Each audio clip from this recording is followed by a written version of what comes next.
What's up, everyone? Thanks for joining us again. All right, let's get everybody going here. What's up, Fortifiers? What's this button? Effects. SBS for Life, Ricky's Reef. What's going on? Tier Farm Frags.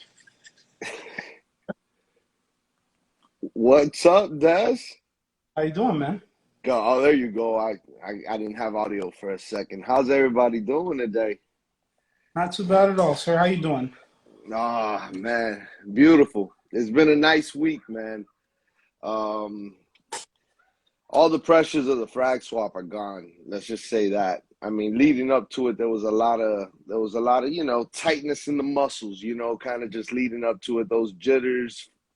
But those are all long and gone now. It's been a crazy week at work, and I haven't really even felt it just because it's just been a good feeling knowing I'm kind of done with that project. It was a project that was definitely meant a lot to me, and I was putting a lot to it. And, when something's like that, it kind of, when Yeah. there's so many variables of so many things that can go wrong. So overall, start from the beginning, setting up, building it. Oh man. Well, a few months back, I posted a picture in our chat rooms of the trunk full of lumber. Yeah. Okay. That's when I kind of had got the idea of I think I'm ready for a show. I think I might be ready for a show. For me, it was important that I truly understood my corals, man. I thought that alone was a project on its own. I didn't wanna run before I can walk. Okay. I know I could have done it sooner. I just don't feel I would have been as prepared.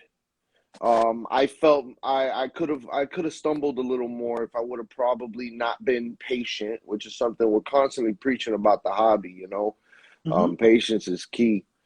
So I applied that there. I mean, I've been wanting to do a show, and that was holding me back, man. Just the fact that I wanted to truly be prepared, and the corals in the sense that I think the biggest stress for me was truly like the transport side. Getting the corals there. You had tanks for sale. You had merch for sale. You had everything. Yeah, I definitely that was always something that meant a lot to me as far as like incorporating different products. And I think for me it was more of trying to tweak it in a way where I can do a lot of things without having to overkill. Make it look it just I wanted it to make sense in a way. And I think I achieved that. And granted, I also wanted to achieve it within a common space too. I wanted to see what I can pull off in one random spot, which is what on average vendors get. There's the outliers of like the worldwide, not even worldwide corals. They don't tend to go as big usually in the smaller frag shows, but like I guess Top Shelf. They usually have kind of a little bit smaller of a stand. Which yeah, and there that's kind of where I started thinking. I mean, as far as my build specifically, I was going around looking at like while people at the shows obviously we're all looking at corals and stuff, but I was really analyzing the booths and like the different styles and different methods and in all ways, shapes and form too. Like not just yeah, yeah. Mm. Yeah, so guys, All right. no, let me go say what's up to some people, man. Tier 1 Reefing, Ricky, Bobby, what's up? Kel, Nano, West Coast, Jay Carey, what's up? Bigfoot, and Brandon. Hey, we got Clearwaters too. Clearwaters, man. I just speaking of Clearwater, so I just started the cycle in my tank, so to speak. No way. So today I just filled it up all the way today. I put the salt in there. I got everything running. I'm gonna run everything overnight, just see how it is. Got a towel put down just in case, but nothing's leaking. I don't see any drips anywhere. So that Halloween line's looking pretty good then. I think so. Halloween's looking pretty good. So what I did was I'm still waiting for all of my real rock to show up, all the rock, all the sand and everything like that. So Okay. being that I know I'm waiting on that stuff, I didn't want to wait for everything to come and then start the cycle. Gotcha. So I kind of cheated a little bit. I went and got 30 pounds of sand, live sand today. Okay. And I got all the salt I needed. I mixed it all up. It's at 1.025. Um, I put a little bit of old sand in there. Before you keep going, on the salt, did you end up going with Aquaforce? Yeah, I went So with you're breaking ice on this tank with Aquaforce pretty much. for sure. Gotcha. Okay. Just wanted to. And I've been using Aquaforce for a long time, so that's Hmm. the brand I'm gonna go with as far as everything's concerned. So I got the sand in there. I got the live sand in there. I threw in 2 pieces of rock from my other tank, just to see how I do it. Of course. Like, That's a good move. but what I did do to help process the cycle, being that I don't have so much rock in there as of yet, I put a lot of extra bacteria in there.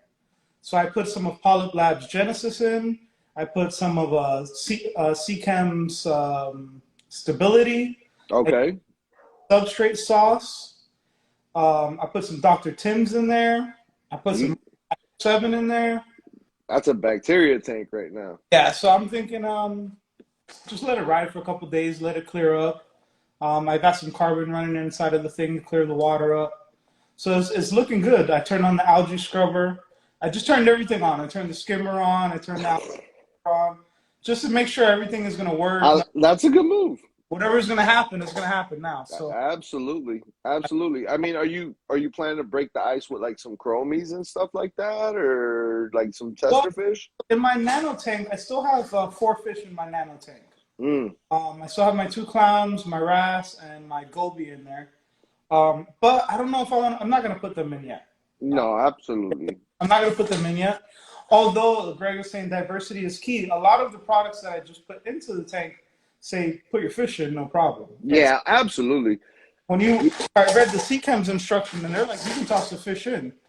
Yeah, I've always tried to do always a school of chromies to start. They're great testers, man. They really guide you well as far as like what to do, because you don't want to put in fish that can drive a motive outside of what your tank parameters are. You know what I mean? In the sense that it'll give you this false illusion of maybe something's wrong when it's really not.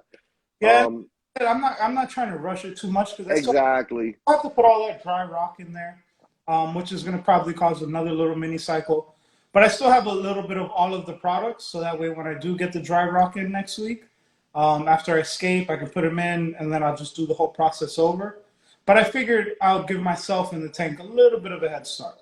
Yeah, no, that's good. Kind of chill for a week, 2 weeks, get the scape in, get the rest of the sand in there. So I'm gonna have a pretty good head start, I think, on just building up that diversity and cycling the tank. Oh, that's awesome. And then for any nastiness that may or may not be in there, I'm just gonna run the skimmer. I'm just gonna turn everything on. Yeah, It's gonna be running from here on out. gotcha. Yeah, definitely. I would say definitely start considering life in the tank though. I mean, one thing I mean, and this is just an opinion. There's nothing factual about this, but this is kind of the way I've taken it, is I think the cycling and the seeding of the tank, I think it involves Show life. us the tank. I, oh yeah, Well, man, you can't really see nothing, but I'll show you guys. my comments froze up, I guess. I ended up when Clearwater joined. That's the last thing I got. So if I miss anything, we'll do it like last time. I'll jump off when somebody joins later on. All right, so I'll show you guys what I got going. How do I flip this here, though? Right here. Still cloudy, so Gotcha. still cloudy. Just did it, but it all works. Looks great. It's not loud at all. I got everything down here. Look at that skimmer. It's already getting stuff out of the water. I plugged it in 10 minutes ago. Wow. Yeah. So I got the scrubbers working. It's draining good. I didn't plug the clear in yet. I just got some floss on that side, just help clear up the water. But the scrubber's working perfectly. Nice. Good. So that's flowing. I got the reactor down here. Carbon only? Yeah, I just got carbon in there for right now. Okay. But you can see the water's still a little cloudy. Um, I figure by tomorrow, whatever, it'll clear up. I When still did you gotta when run did you all my get it wires running? and whatnot. Huh? When did you turn it on About officially? an hour ago. Oh wow. Yep, I just finished up right before we were about to start. So I That's just literally, awesome. this is first hour of it being alive right here. Hey, the Reef Experience. So I got a little bit of sand in there, just to give it a little kickstart. I love it. I love it. Threw that Zoa rock in there. I hate that There rock. you go. There So you he's in go. there. He can live or die. So even here, like I'm still waiting. It's not mixed up all the way. Let's see where it's at. Did you mix in the tank? Yeah. I gotcha. I mixed it in the tank and then I added the sand. But look, I mean, I was right on. I'll Wow. probably be a little bit over once it, settles. Settles in, but I'll nah, not probably, too far off. but Not I'm too not going to far be off. too far off. Nah, you'll be Um, fine. so I still got You'll to figure out how I'm going to mount everything. So I just got shit on the floor for now. gotcha. Um, I can't figure this out though. What's that? The ink bird? Yeah, the Wi-Fi thing. I couldn't figure that Gotcha. out. So that'll be a problem for tomorrow. Yeah, fair enough. It looks But great, brother. Nah, that'll clear up in no time. it looks good, and I mean, look, the skimmer's working already. It's already getting stuff in there. Look. Man, the monster's coming alive. So I'm happy with it, man. Man, I'm proud of you, man. It looks phenomenal. Phenomenal. Yeah. So this reactor is kind of dope too. So the water flows on the outside, kind of like the Niles. So it's coming up through the bottom, overflowing over the top. So it's actually on the outside of the reactor. Oh, wow, that is neat. Yeah. So it overflows at the top. I can control it up here, how much I want it to flow, and then it just flows over the outside. That is phenomenal. And let me ask you, what are those going for? And how is the media like? Is the media easy to swap out? Is it very like Yeah. easy to So, replace? yep, I can just pull this whole thing. It just comes right off. The whole canister. I twist Okay. it to the left, and the entire canister comes out, and the base stays. So if you see like Wow. the base will stay, and then the canister you just pop it out. All But right, you look, you got to give those people a shout out. look, it's What's as the simple name as of that. like the brand and all that? Yeah, The Aqua Aquamax, big one Max. too. Yep. You see how it is? Gotcha. I love it. I love it. And you just drop that right back on top, and then it overflows over the sides of it. Yeah, I mean, I got two little fishy reactors, the common use reactors, and I mean, I love them to death in the sense of reliability, but I hate having to change the media. For me, it's kind of a pain. Nah, this one's gonna be easy, and it I fits like perfect. that. I can literally just slide it out right there, the whole canister, and so I actually filled it up with everything inside the tank. You can still see some of the carbon there. So hopefully over the next day or two, the whole thing will clear up, and then we'll be rocking from there. Oof. But that's only about an hour in, so I just literally finished filling it up. So it sounds like Halloween this year is gonna be spooky in Georgia. Yeah, man. Hey, Definitely. you gotta like load up with like a nice rock of jack-o'-lantern lepto. Like since you got the whole Halloween vibe going, your birthday's on that day, the tank got built on that day. I think it only deserves a Halloween jack-o'-lantern, and it's such a beautiful bright coral, you know. Well, I told you what I wanted to start the tank with. I want to start it with an Achilles. Oh, okay. On the fish side, and I do know that. Now, on the coral side, is there something that you already have visioned in the tank, like a specific piece in general, or nothing? Sand bed type Yeah. of corals or anything that you have your eyes on? Nope. Nothing. So it's open game. Yeah. Now I'll be honest. I'm definitely gonna go for an SPS dominated tank. Gotcha. I've been trying to grow an SPS tank for a long time, so I'm definitely gonna go for an SPS dominated tank. That's why I went with all that kind of filtration, right? So my whole idea is I don't like to test. So if I have all of the equipment that's designed to keep my nutrients down and help maintain the levels, then it kind of works in both ways because it's not as if I'm lacking, right? I have everything I need to keep the nutrients low. Absolutely. So just off the bat, I'm starting this tank off with that's the recipe I'm going with. You know what I mean? That's the way to do it. I've always told people, man, that's one of my biggest things. When a lot of look, one thing that happens in this hobby, and I mean, I think this is a great learning curve because for me, I had that learning curve. This is the tank where I really hit that learning curve hard. But a lot of people get really, really into the livestock too fast. They put their dollars into the livestock too fast, and they put those dollars away from those like necessary equipments that, to your Yeah. point, reduce all the layers that we are trying to achieve on a day-to-day basis.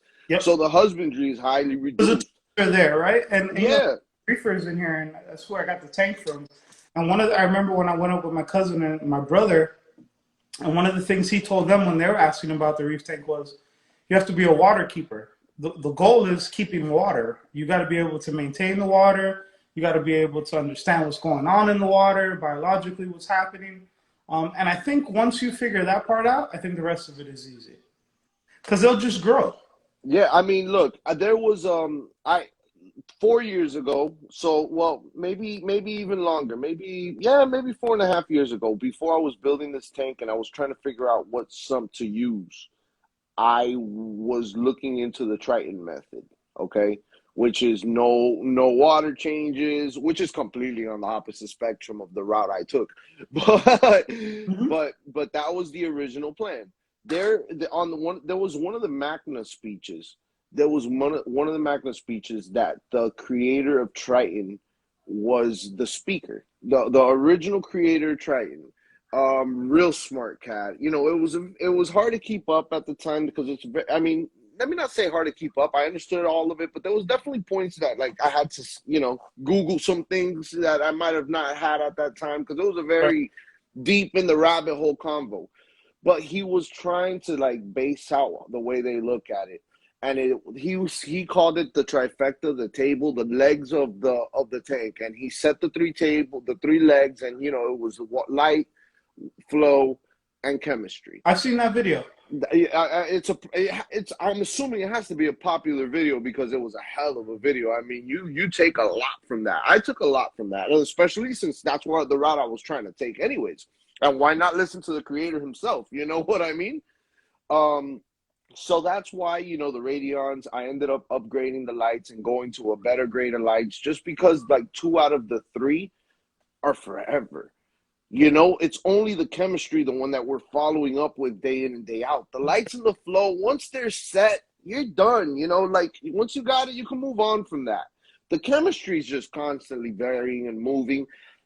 If you're stable, if you figure out a regimen within the instability, you can find your sweet spot. You can find your sweet spot. Yeah. But DC Reef here. hey, what's going on, DC? What's up? What's up, fellas? Like, Hey, Just wanted to join the conversation, y'all. I'm enjoying what y'all talking about right now. I see Dez got salt water in there. yeah, Right. I was just telling them I just finished maybe 30 minutes, an hour ago. I Yeah. just the whole thing up. Got it all running. I'm gonna just get it started and let it start building up whatever it's gonna do. Next week I should be getting more sand and more rock coming in. Escape is Exciting. gonna take me like a week because I'm gonna try and go for a super fancy escape as well. Okay. Hey, a lot So of people say take your time, but hey, why not? Why? Hey, get it. I actually built my I say this tank, this system. I built the plane in the sky because I'm still mm, making adjustments. But I mean, but it is what it is. It's my well, reef experience, right? it's your yep. experience, yep. And for me, this is thanks to you. This is my first, as far as I'm concerned, real reef tank. This is my first real deal tank. So I didn't want to just set it up. I kind of wanted to do it some justice, just based off of the sump you had in it and how you had it set up. I wanted to make sure I got all the equipment I wanted this time. Just so that from day one, I don't feel like I'm lacking anything, right? Any issues I'm gonna have, I'm gonna be able to address right away. I'm gonna understand what's going on. I have all the extra equipment that I need to maintain it. So I'm hoping, I'm thinking it's gonna go well because I planned it all out. You It know? will. It will, and you always can make audibles. You know, Yeah. that's what this thing is about. Is adjusting. Like me right now, I'm looking at my system. Right, it's about 2 months old, and I got like people be like, "Why you put SPS in so fast?" I'm Look, like, "Why not?" Like I got like 30 frags in here, and they all doing well. Mm. Like, and that I've been watching a lot of people. A lot of people this year started up tank, and one of the people aside from you, I was looking at CC Reef Keeper, mhm. and his new tank here is full of SPS already, and it's only been like a month, 2 months, and I'm gonna go for it in my tank. Yeah, man. I'm gonna I used go. to be afraid of it, but what one thing I'm doing, I'm only getting SPS from local reefers, so they're already used to the aquarium life.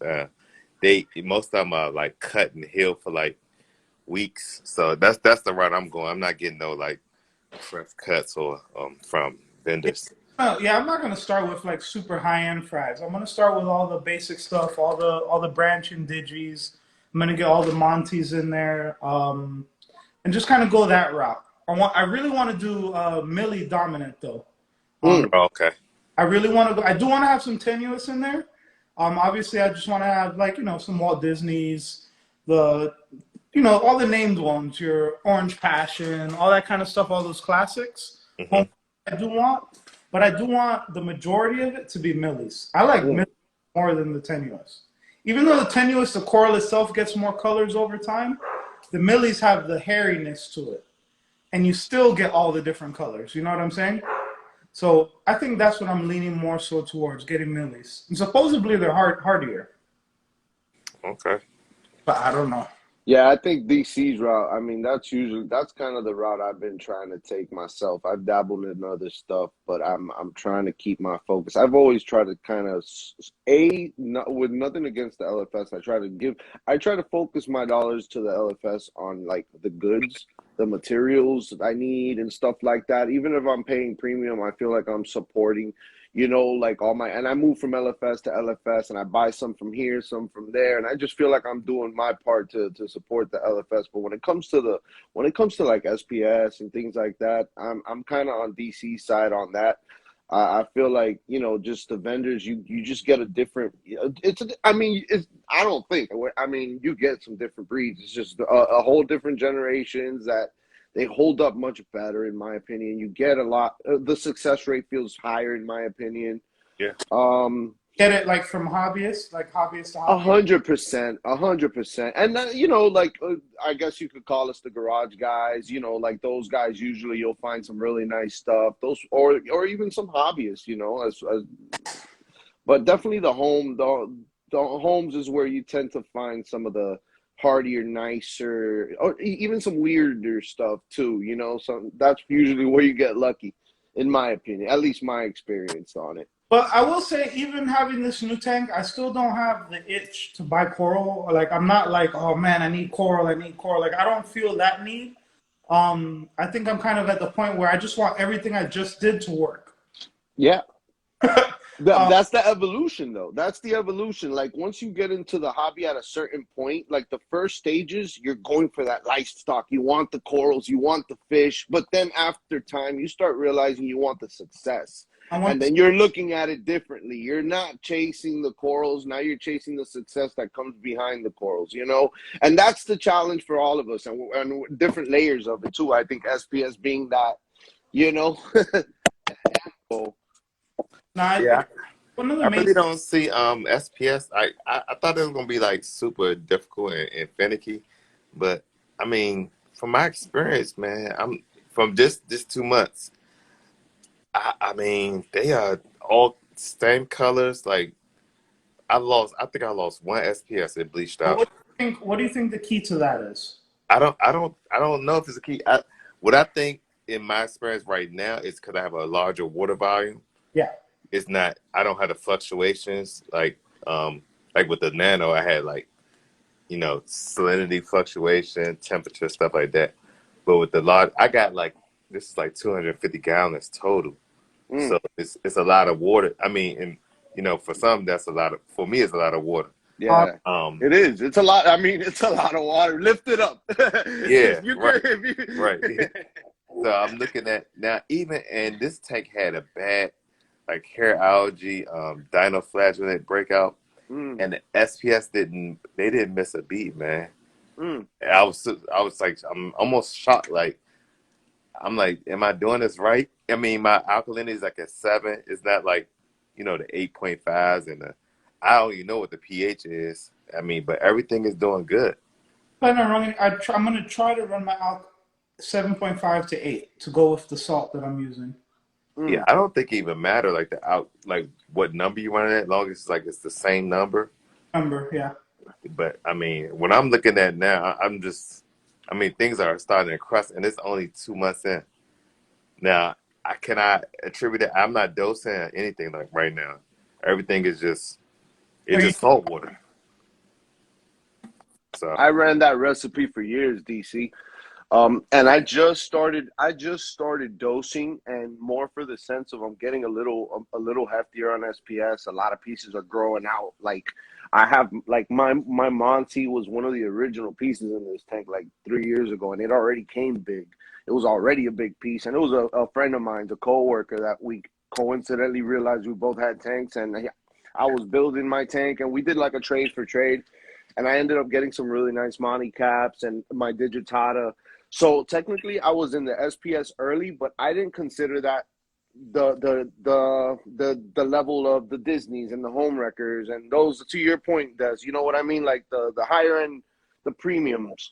So what I did was, although I was having success with that, I still went step by step and little by little and one by one and started with the Slimer, and I was having success on everything else, but it still didn't shy me away from like I built like a discipline with this tank to like try to watch myself and figure it out and build on it and not really rush into things, which was something I used to do in the past, you know. Um, Definitely, I think first I got to move everything from the nano over. That's going to be step one before I even buy any corals, right? mm, Um, because I'm not going to keep both tanks. I've been really thinking about it. I don't feel like doing it. I don't blame you. Maybe I'll keep one in the garage. Maybe I'll sell it. Maybe I'll give it away. I was going to give it to my cousin, and he was like, it's kind of too much work. And so I don't know what to do with it, but I'm not going to have both tanks. I've never had that much. Like he says, it's a lot of water. The tank and the thing is almost 180 gallons of water. It's a lot. Yeah, So I just want to focus on that first. yeah. That Maybe was one in the garage for later on down the road. I'll keep the other lagoon. Yeah, when I was building this tank, I had a 200-gallon up against that wall, and I had intents of keeping both and making it a real fish room. But then I kind of told myself I wanted a focal point. I wanted a focal point for myself. Like I wanted to be able to drive all my attention, all my dollars, all my love to one tank. I felt like if I share that love, it would, and I felt like I can get there. Like right now, I have multiple tanks. You know what I mean? But I focused on this one for a while, like years. You know, like I was like on it. Like this is gonna be what I want to do. Nothing else. Let me get this right, and then we can consider other tanks. And then I started throwing other little tanks here and there. Once I got everything down packed, I got my system. I figured it all out. But that's a good route, in my opinion. You know, some people love multiple, and I think that's fair game too. I mean, once again, I personally now have multiple tanks, but I think once you're building something that means this much to you, if it's that tank, you know, because there's, you know, you build a tank and then you build a tank. You Yeah, know, there's some that you just go for it, and there's some that you just have this passion behind it. You have a vision. You don't know what it is yet, but you're gonna figure it out. You're building the canvas. Wow, that's amazing. What's that, DC? You took oh, my attention real quick. What's up oh with man. that? So That looks yeah, amazing. I've dove head first into the quarantine game. Good stuff. I'm definitely and I've been in this hobby for a solid 15 years. Mm. Never quarantine, always roll the dice. I never bash, people for not quarantining, but I'm gonna tell you this, man. After losing a certain amount of fish, and you just keep up your head, like you finally get it. So I have the room. I set up 2 quarantine. I'm looking for 240 breeders, but these are two 20 20. gallon. I got these off the Pepco sale. a dollar That's per gallon. awesome. So I got the tank. That was $20. I got a float valve for my auto top off. So when I'm doing this gravity feeding, auto top off, so I could keep it, level. That's just awesome.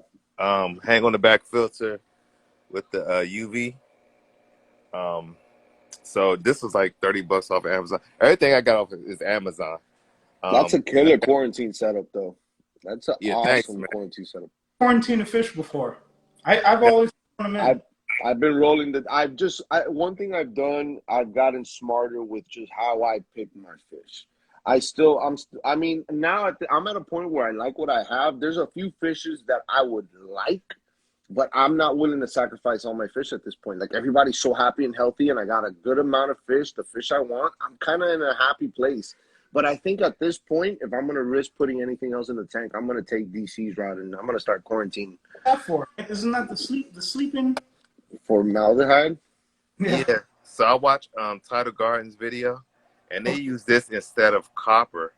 And from their experience, that this cures more of a wider diseases, Mm, other than like ick and velvet. This does flukes, all kinds of stuff. So, and it's safer on the fish from what I read. Got the Prezi Pro. When I tell you I went head first, it just took that when I lost my so I lost a hippo tang, a flame angel, all because I put 3 chromis in the tank that was ah, that was unquarantined, and they just took out everything. mm, So I I've have been there. So I do have you two think any new fish in here? All new fish are going in this? all new fit. All now see I have so what I'm not eliminating ick or velvet. Well, I don't have velvet, but mainly ick. What I'm doing is ick management almost. So now the fish that's going in, they're going through quarantine 30 days. No, I'm not doing no more impulse buys. I'm not. It's gonna Strategic. be 30 days. Yeah. Strategic. So I mean, it's not, and it don't cost much. Now I know a lot of people say I get my fish from quarantine places, which is cool, but you They really cost. don't know for sure, Yeah. and it's more than just quarantining for diseases. It's conditioning them also, get them. I'm used to eating your food, getting them fat and healthy, stuff like that. So my approach now is more for getting the fish used to me, fatten them up, make sure he eating right before I pollute my tank, and Absolutely. you know. So yeah, this is my quarantine. I'm actually want to expand it. I'm going to put like 240 breeders on the bottom of this, and this hold all my, us reefers got a bunch of reef So gear. the thing I think about that is it's so temporary. So then you have all of that, but it's But like is it really temporary though? Because how often do you add fish? You always gonna see something that you're gonna want, and Yeah. and for me, I look at it like I said, it's $20. This is $20. This is like $30. I mean, it's a total investment of maybe $60. Hey, yeah, DC. I don't want to skip through this because I think this is good for people and me. Can you go back to that filter you got in the quarantine tank with the UV and just give us Yeah, like where you found it, what's it cost, and does it come with the sterilizer? Because I think a lot of people are going to be interested in setting up quarantine tanks, man. yeah. Um, I so got this that's off of looks Amazon. convenient. It looks so convenient. Yeah, it's called a Cascade 300. It raced up to like 100 gallons. Okay, Cascade 300. Now the UV, it was separate. That was like $20. but it looks But like it's designed for it. Is it right. like a complementary piece to it that you can buy separately from the same people, or did you just get No, lucky and it fits just right? yeah, I actually had it for my all-in-one tank. Okay. I had it stick in one of those chambers, but this fit perfectly into it. Just jam it down just a little bit, and it's perfect for 20 gallons. Just it's like 11 watts, and it's like $20. I'm a big fan of UV, Oh, especially in a I pool. mean, that's why I brought it up. I mean, I think that's a badass little filtration system for the price, man, for like a quarantine tank. Does correct me if I'm wrong, man, but that, right? Doesn't that look like perfect for like a quick little setup? Looks no signs to it. You know what it's doing. another question, right? So when you purchase a bigger, because all right, so now we have bigger tanks. So Hmm. looking at some bigger fish, how long can a bigger tank really stay in that small 20-gallon tank for a month and not have an issue? In my opinion, yes. For 30, I've seen, and I'm not lying to you. At my LFS, it was a gym tank in like tank, and it was there for at least a year and a half, at least.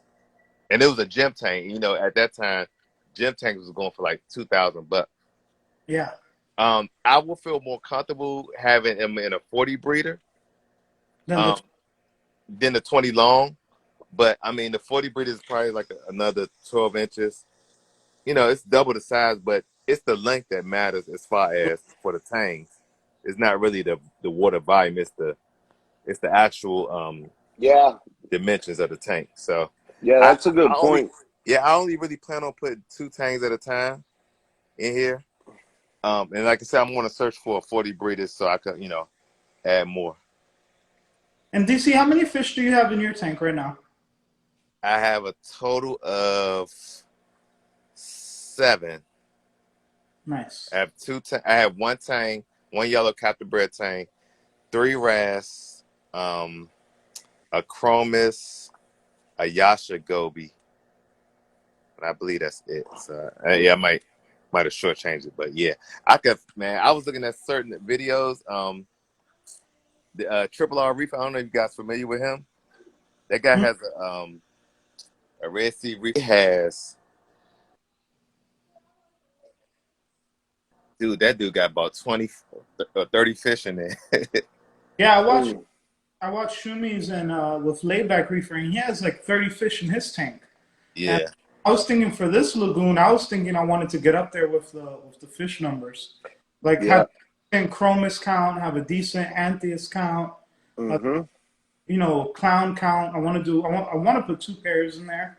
Um, I want to have at least like 20 fish. I want to have a good amount of fish in there, to be Yeah. honest.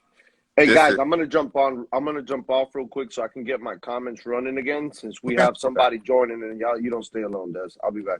Okay, this right here is like clutch. Now I have 2 of these, Yeah. and everything down here is only for quarantine. But this is my favorite tool to have. I suggest everybody get one of these. Yep. I was just showing them earlier. I use that as well. Yeah, it's the best. It's the best. And I got a bunch of like you go to bulk resupply and get all the calibration solutions, so you can have an accurate. I have like 20 of these, so I can do it like once a month. Calibrate yours because I haven't done mine in a long time. How do you calibrate? It's And just not easy. how often do you do it? Because I haven't done mine in a long. Oh, I do it. I do it once a month now, Okay. just to make sure. Once a month. And I got, like I said, I got a bunch of reagents ready to go. Got my nets. Yeah, like I said, I don't bash. I was a pop and drop type guy. Not no more, man. Like I just feel as though if you had the space, you should quarantine. Yeah, and Des, let me give you a different, maybe a different look at it, because why I'm considering quarantine too. Like I said, I'm at that crossroad where I'm satisfied where I'm at, but I'm also interested in getting more. Right. But right now that equilibrium is kind of like, nah, I don't want to risk it. And maybe if now that I'm looking at DC setup, and that's why I'm liking those low budget, Little things. I Yeah. guess the budget setup, because I don't want to put a lot of dollars into it. To his point, I think it has to be, useful, reliable, but it doesn't have to get fancy. I'd rather put all that into my main tank. This is just to get safe. But the UV sterilizer, I mean, for me, in my experience, I think going back to our prior conversation, we could tie it in with this, is that the corals and the fish both obviously are prone to all these variables. We can go down infections and bacterias and everything else that could bring along. But for me, UV helps. I don't think we just get to see it. You know what I mean? I just don't think it's something that's so visible that we can warrant it and give it the value that it truly deserves. But in my opinion, I think that's such a useful tool, and I think it's an underrated tool. It's not an expensive tool. It's not a complicated tool. It's literally just, you Really, know, I think the UV does help. On the last tank I had when I was in Miami, I had that 90-gallon tank, and I had a pretty decent sized UV on it. And I attribute to that as the reason I was able to just drop fishing. Um, Very rarely did I drop a fish in. I've never seen fish get ick like in a system that I've had. I have had fish that I put them in one day and the next day they're dead. I've had that happen, but I've never myself experienced I put one fish in and I lost all my fish. You know what I mean? mm, I kind of attribute that to having the UV. Depending on the flow, you're killing different type of bacteria or whatever it is that's in the water. Um, but I think just having that UV makes all the difference. Now, on this tank, do I plan on making it QT? I don't know. I mean, it seems simple enough. I yeah, mean, but why wouldn't you? Like, I mean, my question, like I said, Like, for say I buy most an people, Achilles tank, and I say I buy an Achilles tank, and I put him in a little tank, and he dies in there. I'm gonna be mad as hell. yeah, it's not foolproof. You're not gonna. QT is not saying that you might not lose fish. So yeah, I had to wrap my mind around that because I was thinking like you did. It's like, man, if I'm gonna put him in QT and he might die, I might as well just put him in a I display, put right? him in the tank. I thought that way, but if you really think about that, that's not the way to think about QT. And like I said, when we hear QT, we think medicine off the break. Like we're thinking let's cure them from it, let's cure them from velvet, or or prevent it. But it's more so of conditioning them also. It's not just mm, the QT. Like so, you got to get out of the mindset of I'm not just they're not sick, and I'm not trying to just heal them or medicate them, but I'm trying to get them used to I'm just trying to get them used to meat, fatten them up, so they won't, because a lot of fish die of stress because they don't eat. So you put them Yeah, right into the tank, they get bullied, and they just don't eat. So it's like, I could have prevented that. And I want to be that type of reef where at least I tried it, where I okay. can say, hey, man, I wouldn't bash QT, but at least I did it every step of the way. And like this live is about the Reef Experience. It's yep, taking that next step a thousand into percent. yeah, and it's actually growing into it because I'll tell you, man, I was 100% against QT. I just thought it was like, man, this is just an extra level of stress. I always thought the negative stuff, but I Yeah, didn't look at it as conditioning also. So Yeah. And I guess let me to kind of I went a little sideways on my original point, but I guess what I was trying to also get at was to especially the desk, because I mean, when you're leading into the tank and building the fish collection, you're obviously playing your cards and you're worrying about which one make it, and as you're kind of going fish by fish, you start, some don't make it, some make it, but those that make it start building up. And next thing you know, Des, you got a nice collection and you have fish that start meaning something to you. yeah, And you want to, now it's not even QTing for the sake of the fish that's coming in. Like that's not even my concern anymore. It's for the sake of my every current collection, guy, hey, B, so to, hey, that Cameron voice right there. who is that? The Arabian Reefer. He made up. It's from Paid in Full. I'm just laughing. hey, my mascot is a powder blue tang. That's my favorite fish. And the powder blues, the brown, the blues, the Achilles, all those, man, they are ick. When they say magnets, they are ick. But why do you think that is? Because a lot of times you buy them in the store and they don't necessarily have them on there, or else you wouldn't buy it. You know what I'm saying? I see them on there in the store and everything. I just think when you get them from the store, their slime coat just goes down. I mean, Yeah. that's just my thoughts. And then it just ready to attack them, man. And I've been through But when they said do a freshwater dip. Man, yeah. I never seen that work. So, I have some stuff here. Where is it? I don't know where it is, but it's called Stop FX or Stop Fix, and it's a 2-part like packet that when you purchase the fish, You rip open the little two part, it has two different liquids in it, and you put that in the water and you let the fish swim in that, and it supposedly kills whatever's on it before you introduce it to its to your display. I'm trying to think of That sounds. I never tried that, but I get it if you from think about that, from Des, Reef. if that really truly worked 100%, or at least let's say 80%, you wouldn't have QT systems. Mm. Everybody would buy that. Like Let me find it. that's like a silver bullet.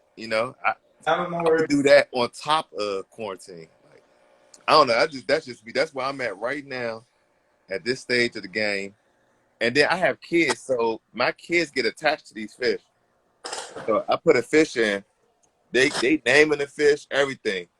And next thing you know, they got ick and they die or whatever. that's Now what it's. I gotta answer to my 5-year-old. Like, and that's a hard, they don't understand why you buying fish that die, daddy. Like, they don't understand that. Why you buying fish? Yeah. Yeah, you're Actually, right. you know what I do to try to avoid that? I don't tell my kids when I put in new fish in the tank. They're gonna see it, Des. They'll see it after a day or two. They'll realize it. But when I originally come home with it, I try not to let the kids see that I brought a fish home because I don't want them to see it and then it dies the next day. So what I tell them that is, hey, I'm gonna put a fish in it, but don't count on it for like a week. It's gonna die. Man. Scared of it. That's a hard talk to have, man. Yeah, But you ain't lying. yeah, that's what I tell them when they see it. I tell them, hey, don't even look at this fish because it's probably gonna die. It's gonna hide. And then if a week from now we get lucky, it's still alive, then we're good. Yeah, dude. Yeah. I hear you, man. Now, Like, I guess, I guess to touch, I guess on another Yeah, it's subject safety that stop, guys. That's what it's called. what is it? There it is, but I wish I could show it to you. But it's called safety stop, and you're supposed to put that in the bucket. I guess Okay, mating the fish gotcha. itself. I seen it from Reef on YouTube. I think that's how you say his name. Well, I think another conversation that has to be had, and I mean, a lot of things that I've done in my tank have been unorthodox in the standards that there's certain standards that we live by, as far as temperatures, salinities, alk. I mean, alk is probably the most spread in the spectrum. I think we can all pretty much have found a somewhat standard when it comes to salinity and temp.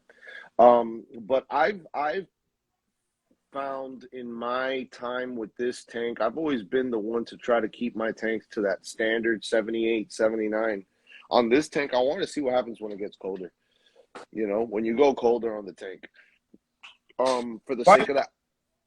Why colder? I'll tell you why. This was my mindset. I've always noticed that a lot of diseases in most parts of the animal kingdom are constantly treated under cool temperatures. If you go into a hospital, most surgeries are done in really cold atmospheres. Like most infections do not thrive in colder temps. Um, in my this is just me speaking out loud. I'm not a scientist. Disclaimer. I'm a guy that just loves the hobby and trying to figure it out my own way. So don't take this. But I felt like what would happen if I drive my tank colder for the sense of infections, for the sense of algae management, and for the sense of just overall stability over time by temperature management. And I just don't know if maybe that helps or hurts the fish. But I can tell you, I've noticed that I've been able to manage a lot of those things through keeping my tank colder. And I run it between 74 to 77 degrees, which is That's pretty fairly cool. cold. It's not a common number. It's not a very common number. But I can tell you, like, it's helped in all those aspects, in my opinion. So I just think it's a curious conversation to have. I would love to have somebody on that might have a little more experience on the fish side of it, and just to get their take on how these fish, what happens on the temperatures, how do the infections, including ick. I think ick would be the one I'm most curious about because it's the one that we're all like, it's that number one convo on the fish side. You know what I mean? That ick and tangs. Tangs are the hottest. I mean, it's safe to say as far as species is concerned, right now, tangs are it. Whether it's a blue, a yellow, a koi, all these cool ones coming out. But it is the second part of the conversation. You But got quite a few people agreeing with the low temps though. I mean, Rick Shree says he gets a lot of shit for keeping his tanks at 70. Chef Lagoon's who I got my return pump from, says 70 to 74. Running yeah, at 75. I mean, I've always 70 run mine scary. at 70 77. scary. I ain't gonna lie. 70 is a bit scary. I've never tried to pass 72 per se. If anything, if it goes under 72, I get worried. Haven't experienced any issues because of it. But I don't think I think the only time I've ever come across that is when it gets really cold in Miami because it's so little and such little time that we're not prepared for it. You know, we're really not prepared for a few hours of cold or like a peak freeze scenario. Um, but I can tell you, I've seen my corals be able to manage a lot better. I think a lot of infections, in my opinion, have been controlled through colder weather. Algae's out of the question. Like it doesn't hates my tank. Um, but I am also thinking it helps with the corals too, in the sense of going from one tank to another. And a little experience that I had that I think my corals were prepared for. And this is just, I guess, insider scoop for people. And I think we have a few people that might be interested in the frag swap experience I had, you know, so I'll try to touch on that. But one thing that concerned me was what was this convention or this location going to feel like as far as temperature? Was it going to be too hot? Was it going to be too cold? You know, so I went prepared with a heater and cool packs and ice packs in case, you know, and I can manage one way or another whatever happens. You know, you don't know. The heater, I got it from a buddy of mine's, and he claimed it was a very reliable heater. And I know he meant no ill. I probably could have used it wrong. I don't know what happened, but day of show, I'm in the middle of nowhere with all my corals, and the heater's not working. The temperature got to 72 degrees at the show. Okay, and the heater wouldn't work. All right. My corals opened up like nothing happened. I had maybe a handful of zoas that, were kind of, didn't want to pop open, but everybody else held up. And I think I attribute that. I think I kind of say that part of that was just the corals were somewhat trained, to be Yeah. ready for that scenario.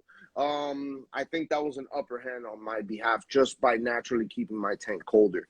So I thought it was an interesting part of the experience, which was a scary part for me because I wanted to be ready for that scenario, and it didn't play out the way I intended it to. But ultimately, the corals came through, and it worked out great. That's But cool though. what's I your mean, take on it, DC? What's the temperature? Yeah, what's your thought process behind that? Uh, so I was always taught, I use that taught that you shouldn't mess with your temperature. So I try to keep it at like that's why I buy like the Inkbird and with the Apex. I try to do redundancy.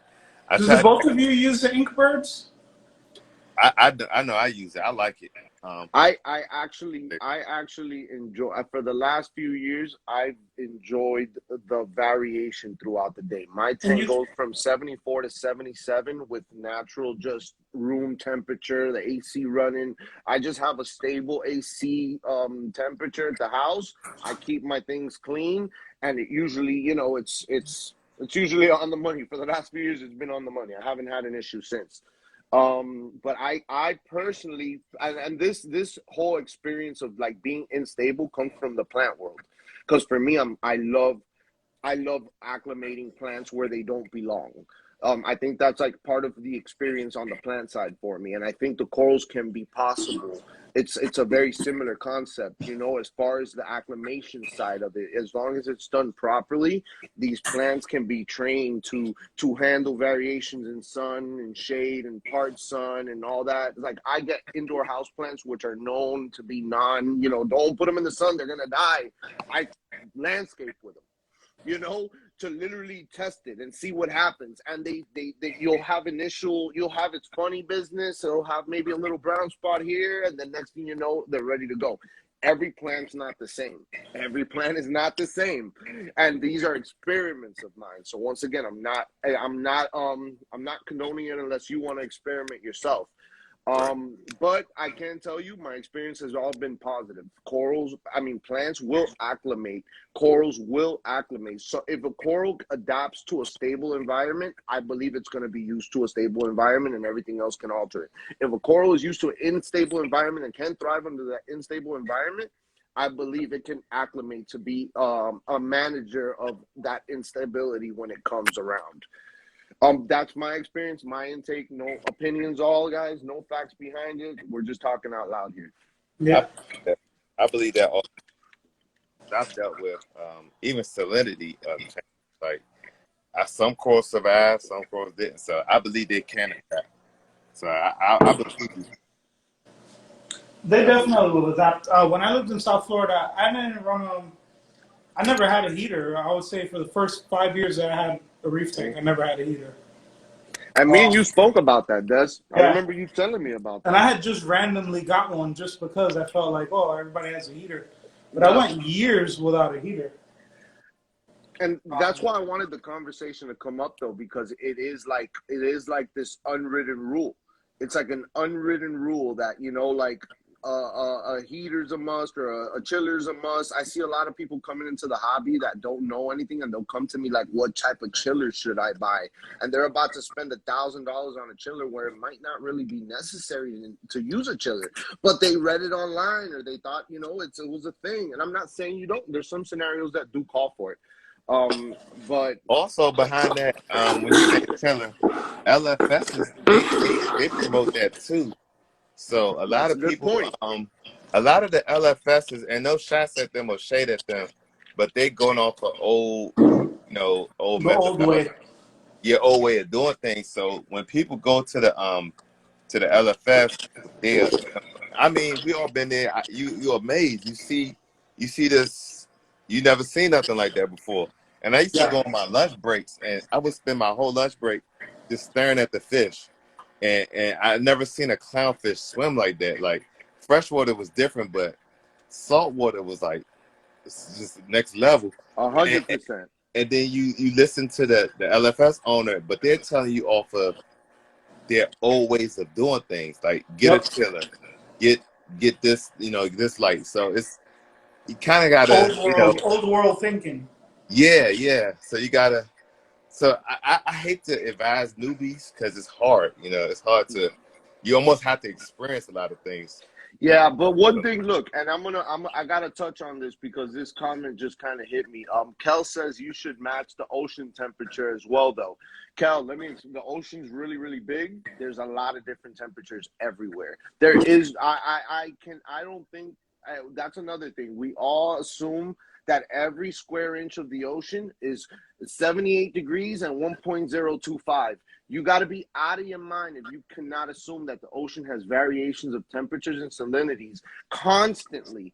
Constantly. I think there's more stability in some zones. I get like the Great Barrier Reef, where it's very closed in because of its massive rock work. Therefore, I'm sure there's more stability in there. And by default, you have beautiful corals coming out of there. It's just that's like the end result. But variations do happen across the world. And they're constantly changing. I mean that's the whole talk about climate change and all that, and the variation that it's getting hotter, and corals are starting to learn how to, some corals are figuring it out, and that's called evolution. And it's not just in the coral world; it's in the plant world, it's in the fish world, it's in the human world, where everything's evolving as we speak, and we're just like we're force feeding the process, like by just putting them in these tanks with these fancy systems and great setups and these very specific foods. And we got it very figured out. But there's still a lot more to figure out. And I want to be, a part of the experiments and the experience, really. Man, I'm so happy with this tank though, guys. I'm just looking at it. I can't believe it.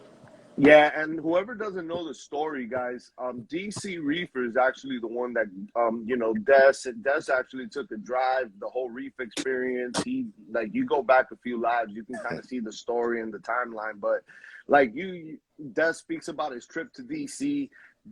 he dips to DC. He comes back and speaks about the experience. So it's a whole timeline of it, and that's a cool You know what part. I like the most about it? I've never had a tank with a Euro brace, Mm. and I feel like it's so necessary. It Like, is. like you can put stuff on it, you can work on it. You know what I mean? It's so necessary. The Euro brace, the number one thing for the Euro brace for me, I mean, obviously it's structure wise, Yeah. but not having water splash over the tank when Yeah. you're cleaning it with the algae scrub, the algae, algae clean. That's like a big thing. But let me touch on how did. So I had mentioned it. I think I went live on Instagram, right? And I was talking about my tank, the new tanks, and I mentioned the 150, right? And just like I was just talking, like didn't think nobody was paying attention. So this guy Sky High Reef was like, I mean, he was on it, man. This dude was messaging me Yeah. every day. So I was like, man, this guy's not serious, right? So I'm like, I said, it was dirty. The tank has been set. It's set for like a good year. And the story behind that was we had just bought a new house. And one thing I told my wife, I said, I want a long tank. She likes long tanks also. So I want a bigger tank. So I didn't want to bring that tank here. It's actually an apartment. But once I got it here, put it in my garage, and we had an accident when it actually chipped at the bottom. So another guy was supposed to buy it locally. Mm-hmm. So I was like, nah, I'm not gonna sell it. I'm just gonna, I'm gonna repair it, whatever. And like I said, I mentioned it on my live stream, and Dez was in there, and I like this guy. He was like, I said, where do you live, man? He said, so I'm like, oh, he definitely, he ain't big. Yep. So I had is talking back and forth. The dude was like, I'm coming. I was like, what? I told my wife, I said, babe, this guy is gonna come and pick up this tank. So she like, good, thank you, get it out. So I was like, I said, but I don't think he's serious. Like that's a good 10 hours. Like he lived near Atlanta, like where she actually is. She had family down there. I was like, he ain't coming up no 10 hours just to pick up a tank. This dude was like, I'm leaving, and he was here the next morning. Yeah, I think he spent the night in DC. Yeah. I spent at a hotel, spent the night, had some fun for a couple hours, and then drove back home. Yeah, man. But like I said, it was a win. It was a win-win for both of us. I got, if you look at those stickers, like that was my big thing. Like Yeah. Look at all the stickers, guys. yeah. And now let me tell you, you know what's the funny thing is, I started watching DC when he got this tank on YouTube. Oh wow. So I seen it. I remember when he got the tank, I watched the YouTube when everybody went over to his house and they brought it in the house. Like I watched the whole thing. Oh, so you do YouTube, DC? I didn't know that. Yeah. I was. I still Gotcha. have my YouTube channel. I mostly live on Instagram now. But yeah, man, I had all my Reefer, Telegram, all them guys came up with the tank That into is so cool. in my apartment. DMV Reefer, that's another guy that came over helped me out. So we got a nice little Reef squad around here. So And like I said, I remember when they posted the video. I think he was live when they were bringing it in his house. Wow. So to actually get this tank, it was kind of like, it was crazy to me. I was like, I'm going. He said, come and get it. I'm going to figure it out. yeah, I'm just happy that it's living on. Like it's somebody that I know that wanted the tank and just make something great out of it. So I guess there's a win. Like I love that we both got one, and that deep is like 36 inches front to back. So That's the dope part, like seeing it from the side. But I also like that, although it's a really big tank, I kind of need the chair to reach all the way in the back, but I can reach inside of the tank. So like on my old 90-gallon tank, it was way taller, and I couldn't reach the bottom of the tank for nothing in the world. Whereas with this one, I can reach the bottom of the tank. I can reach over the top. I can get to the back of it. Yeah.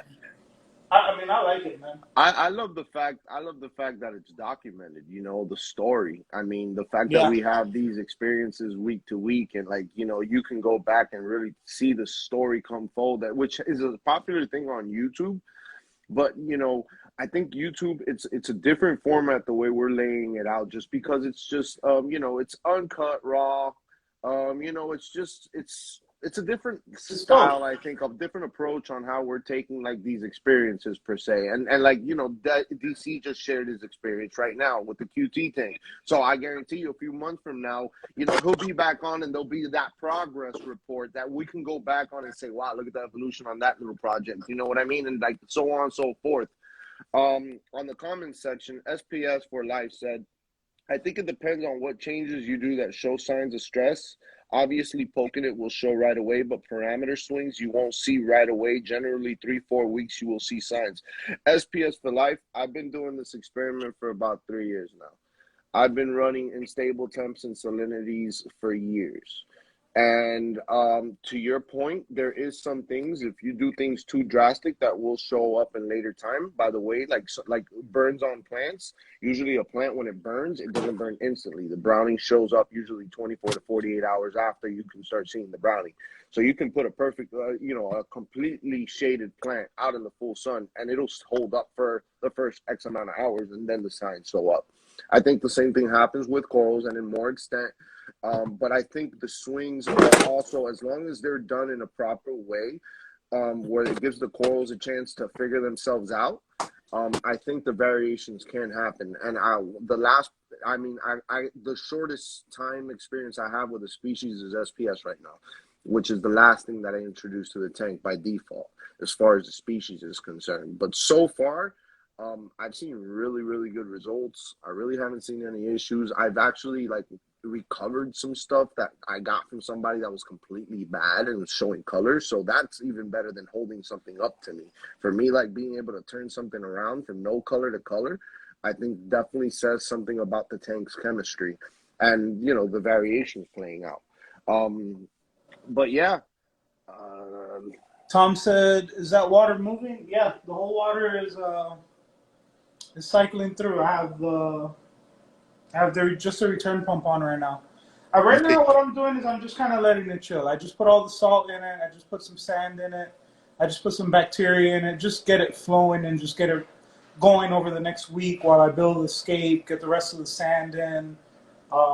Next week the gyres will come. I'm going to put the two gyres. I'm going to put one gyre up here, one gyre on this side, and then I think I'm going to put two gyres standing up on the back wall. That way you I like have the the water gyro? like this, You and like then the over gyro? the top. They're pretty hard to clean though. What's that? The gyres? Yeah.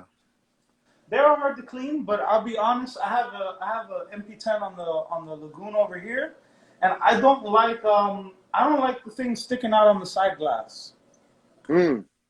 Even though it is interesting. easy to clean, I don't like the giant thing on the side of the glass. Huh. And then if I put MP40s on it, they're kind of big. MP60s, if you've ever seen an MP60, it's massive. You know what I'm saying? The MP60s are huge. And I just think it ruins the side view if I put the MPs on it. So I'm Yeah. gonna just put some gyres and just Yeah. start with. I'm gonna start with that and then go from there. I like the you know, the I have the Nero 3. That is really good for nano. It's you know, it's like a low profile side, but the Nero 5 is a bigger one. It's like the MP40 little brother almost, or like the poor man MP40. Um, the gyros, like I said, I tried the ice cap gyro.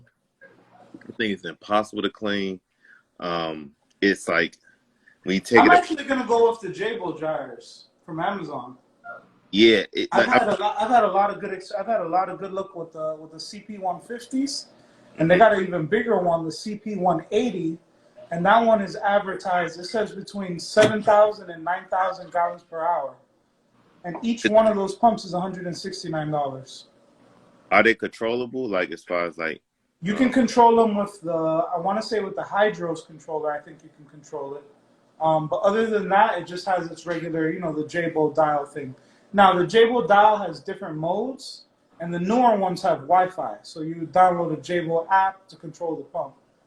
yeah, Um, But for $350, I'm gonna have say the estimates on the low end still turnover 14,000 gallons per hour just on two pumps for $300 Yeah. versus one MP40 is $400. You know what I'm saying? All right, no, I get you. I get you on that.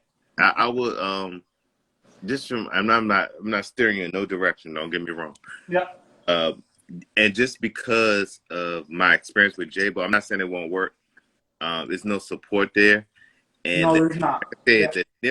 the Nero is like is not cheaper than the like the J-Bos. It's like right in the middle of the MPs and the and you get that support with Ecotech. They I'm telling you, out of all the companies, and that's But what I I'm need a afraid. lot more pumps, though, is my problem. Because the gallon per hour, those No, Neros only pushing 2 or 3,000 gallon per hour. man, no, those Neros are strong, man. Man, you'd be surprised, and they hide very well. Like you could barely see them. I'm just saying, consider it. Okay. This is your tank, but I just feel as though like for a couple extra dollars to have that peace of mind of them, because the Jables are going to break. Yeah. It's not when, and it's not if, it's when. I just hope they don't break so soon for you. The only J-Ball I had worked on long term is the return pump, but every like they all like it'll start sucking in the water. It wouldn't even like push out the water no more. These But yeah, the Neros, yeah, I think they I got you 180 each. Somebody said they got a Nero. Well, and But yeah, again, I get the price wise as far as the Nero, but when just thinking about gallons per hour with the Jago at full sound at full push, I'm at 7,500, 8,000 gallons per hour. There's no pump in the market that does that. There's nothing on the market that does that. The max specs don't have that. The only thing is an MP60, and that's $700. Can I 500. give you another way to look at it, though? Okay, go ahead. Hey, DC. Before I start, what is it you're running? Are you Ecotech family? so I have two MP40s and have four Neptune waves. Okay. And it's definitely overkill for my system. But if I just run the waves alone, dude, like it's so much flow. I mean, I have to run it on the lowest setting just to keep the sand in place. That's how much flow those waves push out. And I bought the waves because they're hooked right into the EV8, and you don't need no Yeah. power for it. And they're like I think they're like 175 each. And they push like 4,000 gallons per hour. Like those things are strong, man. Well, let me give you my backstory, Des, and this might help you kind of. And me and you privately, you've kind of we've been going back and forth during certain parts of your decision making on as far as equipment is Correct. Yeah, concerned. yeah. And on the wave maker side, here's my story. And I think it's a good story to have because this was another part of my experiment that was very interesting to me. And I think like my end result might help people figure out. And this is going to be a hell of an Ecotech commercial right here. So this is not paid for, but those dudes are killers. Yeah. Whatever those guys got going on, I mean, and I try to figure everything out. One thing I haven't been able to figure out is how they pull off those wave makers. Because let me tell you something about those I wave like makers, it. Des. Hold on. Before you keep I going, don't listen like the to me. part sticking out. Check this out, but it's all right. One thing is the aesthetics of it. Like, we can. I mean, it's like flavors. I mean, we're not gonna all agree on chocolate or vanilla. Yeah. Like we can go back and forth on aesthetics, but we can talk about success of the tank and Yeah. what it does to the tank. And one thing I might set up. Let me see if I can rather show you. Let me see. I'm gonna turn this around. All right. So when I started setting this up, and there's my wave maker right there, and like this rock work right here, I had a gyro right here, So I thought, okay, it's a nice long flow, and it would cover. But I knew this rock work was always going to be it's going to stop the waves, right? So I needed a way to get around this rock and get waves over here on this side, right? A gyro would move the flow back here. Then that little MP40 can get flow right around this rock. Another other thing is with the power of a Hyra, the fish would struggle. They would fly by and they would just get blown away. It seems like I don't know how they pulled it off, but they got the power while being gentle. So like you can really drive power. Hold on, I'm trying to turn around. While it's not affecting, the fish around it. Like I felt like the fish were like they would swing by those guys and you could see them like blown off. And it was powerful, but not enough power to get around that rock. Right. This MP40 got me around the rock, a perfect flow, and I tested with fireworks because fireworks they can easily sway. So I put one in the backside of that rock and I would wait for it to sway. If the gyro couldn't make that firework sway, the MP40 could. And it was a bigger gyro. It had more push than this MP40, but it still wasn't getting the proper job done for me. So I think the MP40, they figured out a way where it's powerful yet gentle. And I mean, ultimately, you still get all the other perks with it as far as support, reliability, and all those other cool things that come with it. On the aesthetic side, I can't help you there. I mean, it's a good. I think the point Ecotech is taking a run with it. That's my only gripe with the MPs. Like I said, I have one on this tank right here next, the Lagoon. And it works awesome. It's super easy to clean. I know I'm not going to have an issue with it. I know it has more than enough flow that I need it to have. But I don't take any pictures from that side of the tank anymore. Because I got a giant pump in the middle of the glass. With the cord, you know what I'm saying? You ever tried the backlight? I can't because both of the tanks, so that tank is, the Lagoon's an all-in-one. So I can't do a back wall. And then this tank, I also can't do the back wall. You see, you can't do the back wall on that tank? No, this tank you can't do the back wall either. Because it has that false wall all the way across. Yeah. So any pumps that I do put on it, if they were gonna be MPs, they gotta go on the sides. Yeah, I'm not saying get the MPs because they are they're expensive. I did look at the Neros. I just feel like I would need so many Neros for it to make sense. You know what I mean? Different, man. And I think you said, well, are you planning on getting the Apex or that? I'm gonna put a GHL is going on here. It's coming next week. What is it called? The Profilux 4. Oh, we lost DC. But I'm gonna have the Profilux 4 on here next week. But the Profilux doesn't make. I haven't seen any pumps for it. So what was your thought process behind going on that one? Is there anything what's steering you that way? With the GHL? Yeah. I went with the GHL because first thing, I've never had any controller, right? And like when me and you were talking about it, the goal was just automation in general, right? I've never had a controller. One thing GHL had over the Trident is auto water change is super easy with the GHL. It's just as easy as with the Apex, right? It's one. They have one pump that does it. They have the settings in it already for it. I love that. Which was my main thing. I know that was huge for you. The GHL had that. The selling point for GHL for me over the Apex was you have the GHL controller, you have the KH director, so I can monitor my alkalinity. I have the doser goes with it, so then if I want to, I can automatically dose based on the readings from it. So I got that ability with it. And then the next thing they had over Apex was the Ion Director. The Ion Director is giving me all other parameters, everything aside from phosphate. And when watching their videos, they say to add the phosphate testing is as easy as an update to the system. Oh, wow. And it just changes because it's one probe going inside the Ion Director that's doing all your tests from the one probe. That's amazing. So that's why I went with the GHL. I mean, I have a controller, I have all the little things, right? I'm still going to be able to get an iPad, and it has a screen, and I'm going to be able to see everything how I want to see it. It has a toggle on and off clicks for everything. Auto water changes, one click. All I got to do is get the pump for it. And it costs more or less the same. I love it.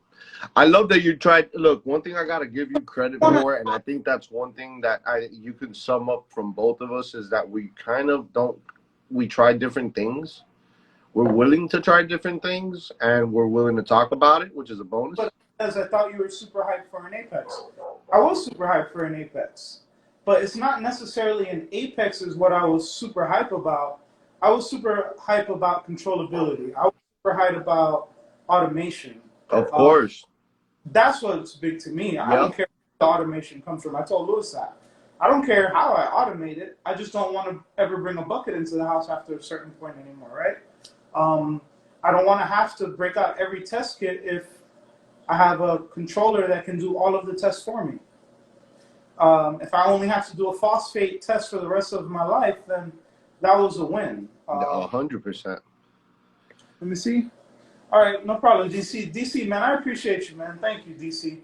Everybody's watching. Please give DC a follow, man. Absolutely, man.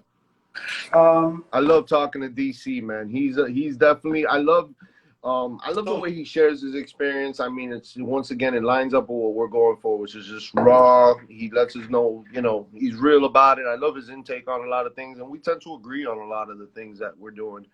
But yeah, DC, man, definitely give him a shout out. The Apex can talk to other controllers, which is cool. But again, my main thing for having a controller is automation.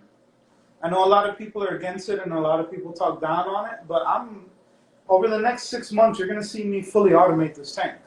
I want to be able to control it from my phone. I want to be able to get the tests, the readings, the graphs. I want to have multiple. I'm going to have better success that way. Yeah, I'm gonna turn mine back on. And now that the show's over, and I kind of got a little bit of headspace to think about stuff like that, I'm gonna go ahead and try to return on. I mean, I have it sitting there. It's practically brand new. It kind of hurts me not to have it, not necessarily really dealing with it, and don't think I'm going to do too much automation. I mean, maybe the sake of the Reef Experience, I'll do some stuff, just trial out and play with it, but I'm definitely going to give it a shot again. And try just to put a controller back in the system. I think it's going to be dope. And again, I just want everybody to understand, for me, this is kind of like my dream tank, right, that I just built. It has everything I wanted, so I just need the automation. I want to be at work and be able to do a water change. That's so cool. So yeah. Mealy's Reef has a giveaway for Phosphate RX. Yeah, Mealy's Reef is who I was talking about earlier, guys, with the stop. What is it called? Stop. He sells it, or he he just spoke about it? That's where I learned about it. Oh, okay, got it. Of getting it from Marine Depot. And you said Melev's Reef. Is that MELEVS? Is that the one? Yeah. Okay. Safety stop. That's what it's called. So shout out to him. Yeah. And so the whole idea is I'm just going to automate the whole system. I'm going to just start with the GHL. I'm going to get used to having a controller. I've never in my life had a controller before. Once I get used to that and setting it up, I'm going to add the KH director first. After I get the KH director online, I'm going to go for the Ion director after that, and then just keep riding it from there and see how it works out. The second part about it with the Apex is Apex had a little bit of changes going on. So I'll be honest, I'm kind of nervous. And this is part of my decision making again. I'm kind of nervous of what to purchase from Apex right now because I know something new is coming. They're making changes, right? I spoke about this a few episodes ago. Remember that? What if I buy the Apex that's out right now is the Apex 2016? That's from 5 years ago. That's crazy. If I spend $800 right now and then next week a new Apex drops, I'm going to be upset. Remember that I told you, like, look, it's a business. Like, you gotta. And I'm cool with that, but yeah, absolutely, I'm all game for it. I think it's overdue. The GHL. A lot of my friends have the GHL. It came highly recommended. And I said, why not? I've heard nothing but. To keep everyone on their toes, because I know everyone thought I was going to go full Apex. Everyone was like, oh, they're sending me pay partnership, all that kind of shit. They thought left and you went right. You know what I mean? It's just kind of funny. We That's keep them. kind of with it. Just You got to keep the surprises. You got to keep the surprises out there. I'll be honest. I did get the GHL just to fuck with people because I hate on everything, bro. Like, hey, it does- let's say hi to the haters real quick too. Yeah. Hey, look, before we start winding out to the end of this episode, man, I'm gonna end it the way we started it, man. And I really, truly want to kind of give a thank you to everybody that went out to that frag swap, man. And what's up? Chef's Lagoon got jokes. The Telegram pointed Sky High Reef. Oh my God. And Telegram got it from the same guy. Well, guys, look, I'm gonna tell you something. That's, you know, I was going into the frag swap. Obviously, I had the concerns about the transport. I had the concerns about how it would do, how it would look, all those common ones that I think anybody can have. That all went away. It was a very positive event. But where I'm getting at with this is, Des, one thing that blew my mind, and you're not gonna believe this. Okay. You don't know how many people showed up to that booth and said, man, I watch your lives, bro. I love them. Bro, I was counting on success. I was counting on people knowing, you know, Reef X. I did not know how much impact this live has gotten, man. See, I was actually looking at it, and we've been doing this for 20 plus weeks now. You know that? That's crazy. Half a year, basically. We're hitting 6 months every week, and I love it, and I'm proud of it. I mean, the show motivated me more. I didn't tell you about that because I really wanted to tell you live. But Des, if you were there, you wouldn't believe how many people, man, showed love about these lives, man. I was in shock. I had one kid. I was selling my shirts. This guy showed up and gave me like that second of celebrity status. Like, he was like going crazy, man. He bought a shirt. He was rocking the shirt all through the show. Like, it was just, man, it means so much to me, man. Like, I've been working on this tank / business / whatever, you know, you want to call it, for a long time. And this whole new layer of, you know, content creation in general, you know, as far as, you know, building a platform, this whole Reef Experience has, you know, it goes to show that there's so many layers to this, man. There's the layers of the corals, the life of the corals, then we got the equipment, then we got the relationships, then you can go into the sponsorships, then you got the financial layers, there's so many things. But I think this one right here is such a unique one, and to be able to like combine our virtual little experience we're driving here in real life, like having these comments turn into actual people walking up at you and telling you, man, I watch you. Oh man, that means a lot. That's so definitely I will say next year, my goal next year is I'm gonna touch all the shows because I'm gonna keep it the same way. I don't think I'm ever gonna get to the point like where you're at, where you're doing the booths and you're gonna start doing the shows. Mm-hmm.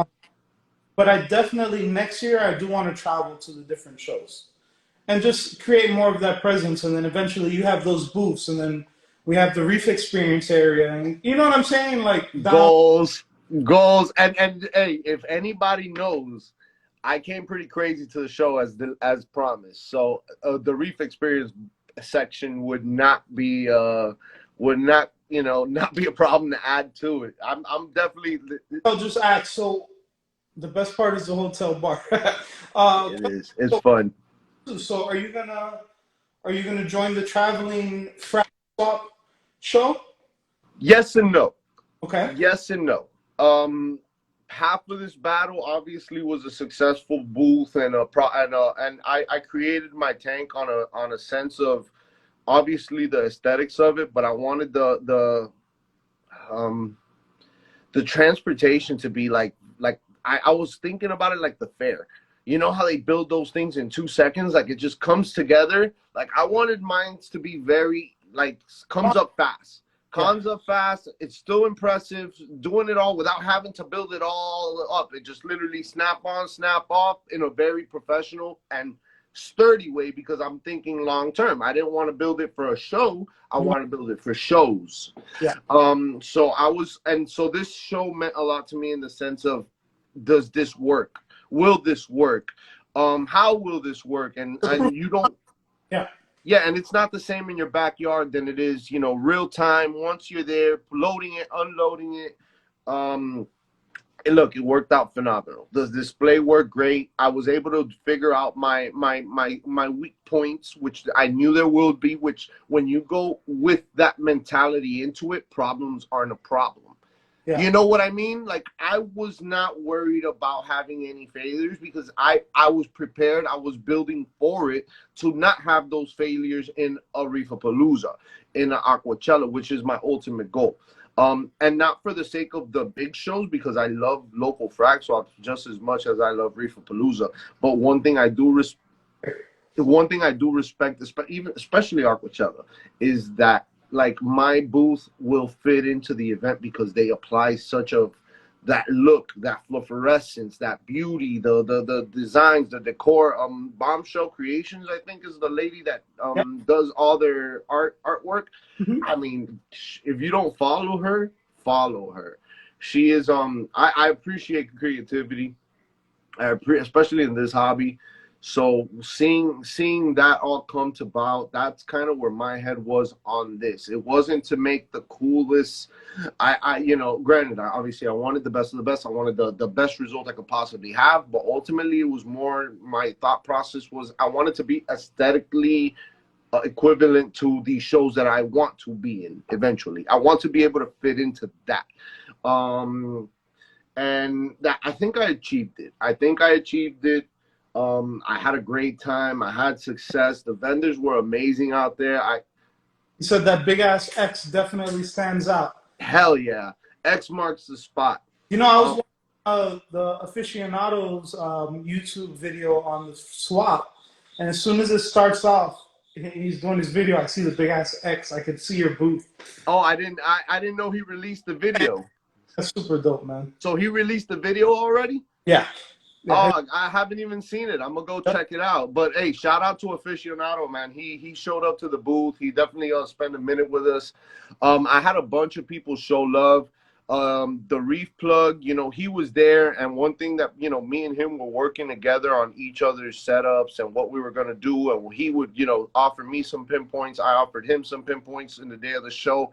I helped him with his stuff, you know, like the bringing stuff down, like, you know, and he did the same for me. You know, PV helped out. There was some good people, man.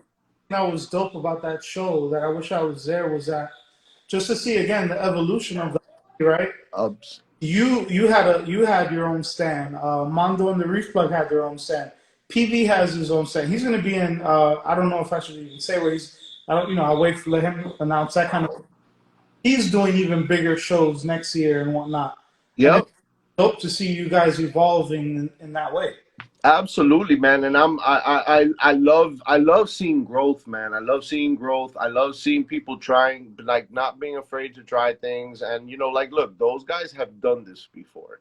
So for them, I mean, I don't know. I feel like obviously there is a sense of security just because you have that past, you know, experience. It's a no-brainer there. But there has to be some type of jitters. You know what I mean? I can't, you know, it's hard to say that not every show there's a little bit of, you know, some people might just be already immune to it from so many, and that's cool too, but I'm trying to get there. You know what I mean? I think it'll take a few for me to lose all the jitters, but I definitely going into the next one with a lot less weight on me. That's for sure, because I know how this works now as far as my setup, my system, and what to do with it. But I'm thinking about it too. Next year, I'm definitely gonna go to the majority of the shows next year, and I'm definitely gonna figure out whether you have your own, we have our own booth there, you have your own. Let's do it. How willing? But I definitely want to be in the place and kind of just establish ourselves that we're gonna start coming to these shows and we're gonna start being a part of it, and we're part of this hobby mainstream wise, and that's how I'm gonna push. Am I ever gonna sell coral? But I think it'll still be cool to hang out and be able to meet everyone, see everyone every year. You know what I'm saying? It was amazing.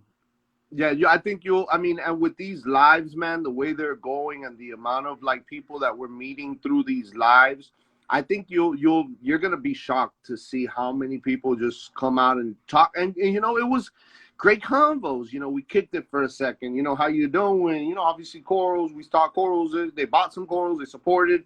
I mean, it was an overall great event. I definitely prepared for it, and it paid off. Um, so on to the next one, man. Before I go, guys, with the show, we have a new line of racks too. So we have the corner racks now that just released, all different colors. We got 25 plugs. We got 15 plugs. We got the photo booths. We got 4 plugs. Poseidon will definitely be going to the shows as soon as possible after seeing my brother Lewis. Poseidon, man, I seen that ATO you built today, man, and I'm gonna be honest, I need one, bro. Yeah. I need one. That Yeah, shit. guys, Poseidon Creations, man. Me and him, I gotta show him love. He built the tank. He did all of the signage for me on the acrylic work. Um, I definitely appreciate it, man. He definitely looked out for me. How do I flip this thing now? You know what you should do before we go? You should show them the rain one time. Yeah, well, actually, it needs rain right now because it's actually low on water, so it's perfect timing. But I can't seem to be able to even flip my camera at this point. I don't Mr. know. It's stuck like on the comments, and I can't. Oh, there you go. Mr. Jackson, if you want to get a rack, he makes some nice racks. There I am. All right, cool. Well, let me. Bigfoot says he's never seen the rain. Oh man, Who? Bigfoot's Reef says he's never seen the rain. Oh man, let me get my clip real quick. Let me get it. That's another long-term goal I got is to get that rain going. I got you. I told you I got you, and I got a good idea for it too. Now that I got it all figured out, you know what I mean. But that's the rain, right? Can you see it or no? Yeah, I see it dripping. Yeah. So yeah, And it's that's and raining. it's functional, right? What's up? And it is functional as the ATL, right? Yeah, it's topping me off right now. Look, it's bubbling. You see it bubbling? Yeah. Watch, it'll be gone in a second. It'll be back to normal.